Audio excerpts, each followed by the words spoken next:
Shooter, the autobiography of the top-ranked Marine sniper, written by Gunnery Sergeant Jack Coughlin and Captain Casey Coleman, with Donald A. Davis.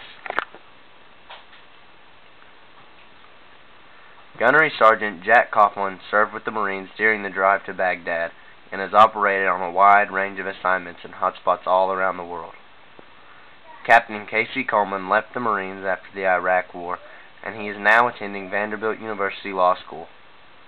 McCoy is their captain, who is a very tough Marine, and is their leader through the whole operation.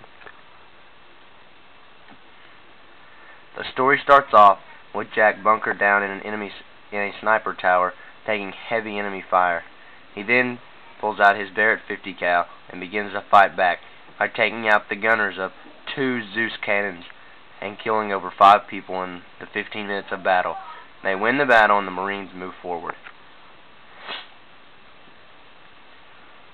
Jack then comes home after Desert Storm and gets married. He's married to his wife for 3 years and then divorces before 6 months later they reunite and get remarried. Then, terror struck when the U.S. was attacked by terrorists. 9/11, war was upon the U.S., and they had no choice but to fight back. Then, President Bush declares war, and the U.S. mobilizes and is sent to Iraq to fight back against the Al-Qaeda terrorists. At first, Jack was told he was not going to be able to go to the war because of where he was.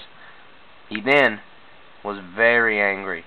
He complained and complained and complained until finally his captain let him get in, and they flew him to Iraq, and he prepared for war. Jack's division starts their head toward Baghdad after they landed in Kuwait along the main road that runs all the way from Kuwait to Baghdad. The Bull, Jack's squadron, moves into Basra to fight the Iraqi 51st Mech Division. The Mech Division is one of the strongest divisions in Iraq. Crippling their systems would put a heavy dent in the Iraqi defenses and make the road to Baghdad a whole lot easier.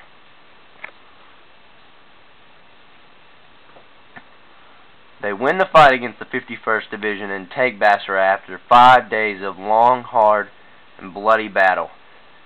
Although they did not completely annihilate the 51st Division, they still crippled it severely by taking out 2/3 of their enemy soldiers.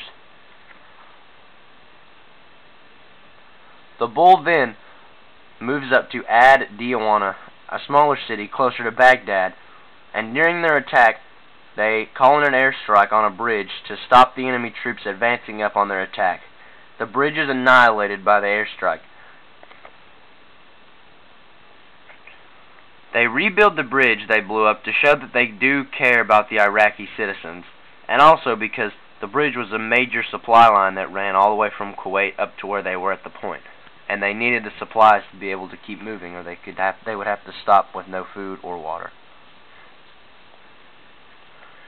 Jack and company then move all the way up to Baghdad and take the city. They then watch as Saddam Hussein's statue is torn down. Jack then goes home and receives his Bronze Star for all his work in Iraq.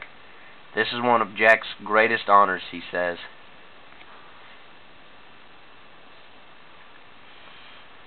Some of the guns used by Jack and the Marines were: the M4 carbine on the bottom left was the standard issue assault rifle given to most Marines, and on the right the M16 assault rifle was given to most Marines also. They are basically the same gun. They have, as you can see, the back, they have different stocks. That's the only difference, really. These two guns are the Barrett 50 cal on the top left, and on the right is the M40A1.